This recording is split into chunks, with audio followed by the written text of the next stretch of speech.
Hello lovely, સન્ડેના આ special શોમાં તમારું સ્વાગત છે. પતે કી બાત. તમને ખબર જ છે કે અલગ અલગ ગેસ્ટ આપણી સાથે જોડાતા હોય છે અને આજે બસ એવી જ રીતે આપણી સાથે છે ડૉક્ટર ડિમ્પલ પરમાર. ઘણા બધા એવા મેડિકલ ટર્મ્સ હોય છે કે જેના વિશે આપણને ખબર નથી હોતી, આપણને જાણવું હોય છે અને અમુકવાર જ્યારે ડૉક્ટરે આપણને કંઈ સજેસ્ટ કર્યું હોય કે આપણને કંઈ કહે અને આપણને ના સમજાય, એ સિચ્યુએશન કેવી હોય. એટલે આવી જ રીતે અલગ અલગ ટૉપિક્સ વિશે, પછી એ આપણી હેલ્થ હોય કે વેલ્થ હોય કે પછી આપણી લાઈફસ્ટાઈલ, એના વિશે આપણે આપણા આ શો પતે કી બાતમાં વાત કરતા હોઈએ છીએ. અને આજે આપણી સાથે ડૉક્ટર ડિમ્પલ પરમાર છે. Hello ma'am, how are you? Hello, I'm fine. Yes, so પહેલાં તમારું ઇન્ટ્રોડક્શન આપી દો. Yes, I'm Dr. Dimple Parmar from Bankers Vascular Hospital. I'm working over there from since last 2.5 years as a senior consultant physiotherapist. Okay, so આજે અમારી જે ચર્ચા છે એ vascular વેઇન્સ ઉપર રહેવાની છે. એટલે આજે વેસ્ક્યુલર વેઇન્સ છે એ એની બીમારી કેવી રીતે થાય અને એ શું છે એક્ઝેક્ટલી?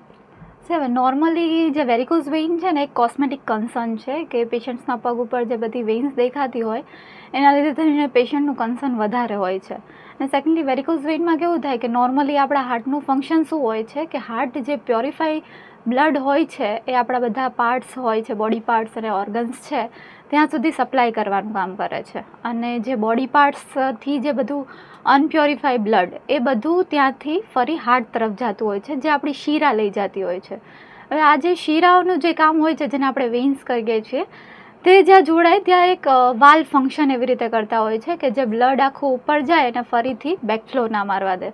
બટ વેરિકોઝ વેઇનમાં કેવું થાય કે એ જે વાલ હોય એનું ફંક્શન પ્રોપર ના હોય, એના જે વાલ હોય એ થોડા લૂઝનિંગ થઈ ગયા હોય કે એમાં લીકેજ હોય એમ કહી શકાય આપણે, જેના લીધે થઈને શું થાય કે બ્લડ પ્રોપર રીતે હાર્ટ તરફ જે જવું જોઈએ એ ના થાય અને બ્લડ બેકફ્લો મારે, જેના લીધે થઈને પગમાં બધું જે ડિઓક્સિજનેટેડ બ્લડ છે એ ભરાઈ રહે અને એના લીધે થઈને પેશન્ટ્સમાં વેરિકોઝ વેઇન છે એ જોવા મળતી હોય છે. અચ્છા, એટલે એના શું સિમ્ટમ્સ છે? કેવી રીતે ખબર પડે કે આવું કંઈક થયું છે વેરિકોઝ વેઇન્સ?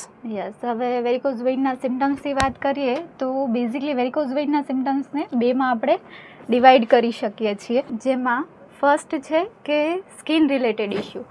સ્કિન રિલેટેડ ઇશ્યુની વાત કરીએ ને તો પેશન્ટ્સના પગ ઉપર નોર્મલી જે સ્પાઈડર વેઇન્સ કે બલ્જિંગ વેઇન્સ, જે પગની નસો હોય છે એ ફૂલેલી કે પગમાં લીલા ભૂરા કલરની નસો જોવા મળે છે, પગમાં ખરજવા થયેલા એ પણ જે વેરિકોઝ વેઇનનું છેલ્લું સ્ટેજ હોય એમાં જોવા મળે છે. પેશન્ટમાં વેરિકોઝ વેઇન એક્ઝેમા એટલે કે પગમાં કાળાશ પડતી ચામડી જોવા મળે છે અને પગમાં ખંજવાળ પણ ફીલ થતી હોય છે. અને જ્યારે આપણે સ્નાયુની વાત કરીએ એમાં કેવું હોય કે જ્યારે પેશન્ટ્સને વધારે ઊભા રહેવાનું આવતું હોય કે વધારે સિટિંગ પગ લટકાવીને બેસવાનું આવતું હોય ત્યારે પગ ભારે ભારે થઈ જતા હોય, પંજા આગળ સોજા આવતા હોય, આ બધા સિમ્ટમ્સ બેઝિકલી જોવા મળતા હોય છે. બરાબર. અને આ વેરિકોઝ વેઇન્સ ખાલી પગમાં જ થાય એવું? યસ, વેરિકોઝ વેઇન પગમાં જ થાય. ઓકે, ના ખબર નથી એટલે મેં કીધું લાવ ખાલી પૂછી જોઈએ. અને બીજું મારે એ જાણવું છે કે કયા એવા લોકો છે કે જેમને આ થવાનો ખતરો વધારે છે? યસ, હવે વેરિકોઝ વેઇનમાં ડોમિનન્સી કોની હોય છે કે જે લોકોને સ્ટાન્ડિંગ પ્રોફેશન વધારે હોય, કે જે સેલ્સમેનની કે આપણે ટીચર્સની વાત કરીએ તો એમની જોબની પ્રોફાઇલ જ એવી હોય છે કે આખો દિવસ ઊભા જ રહેવાનું હોય, તો જે નીચેથી જે બ્લડ ઉપર જવું જોઈએ એટલું ઇઝીલી ના જઈ શકતું હોય જ્યારે વધારે ટાઈમ આવી રીતનું સ્ટાન્ડિંગ હોય, તો એ લોકોને થવાના ચાન્સીસ વધારે હોય. પછી ફિમેલની વાત કરીએ તો મોસ્ટલી આફ્ટર પ્રેગ્નન્સી ઓર આફ્ટર મેનોપોઝ જ્યારે હોર્મોનલ ડિસ્ટર્બન્સ થતો હોય છે ત્યારે આ વસ્તુ થવાના ચાન્સીસ વધારે હોય છે. અને થર્ડલી આપણે વાત કરીએ કે જે ઓબેસ પેશન્ટ હોય છે, જેનું વેઇટ વધારે હોય છે, એમાં પણ આ થવાના ચાન્સીસ વધારે હોય છે. બરાબર છે.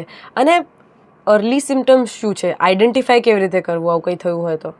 યસ, અર્લી સિમ્ટમ્સમાં શું હોય કે પગમાં સમ માઇનર ફોર્મમાં લીલા ભૂરા કલરની નસો દેખાતી હોય અને ઇફ મસ્ક્યુલર સિમ્ટમ્સ સ્ટાર્ટ થાય તો કાફમાં હેવીનેસ ને એવું બધું ફીલ થતું હોય પેશન્ટ્સમાં.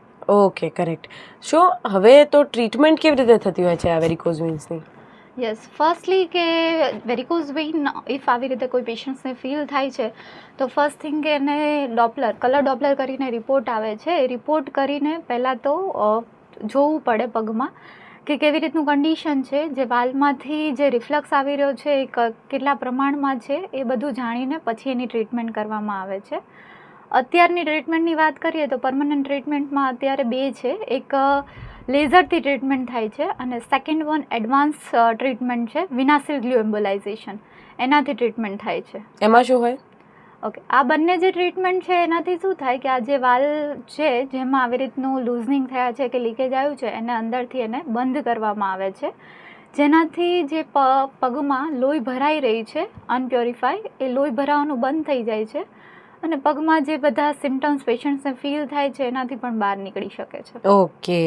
અને આને પ્રિવેન્ટ કરવા માટે શું કરવું જોઈએ? ધ્યાન શું રાખવું જોઈએ? શું ખાવું જોઈએ? કેવું જીવવું જોઈએ?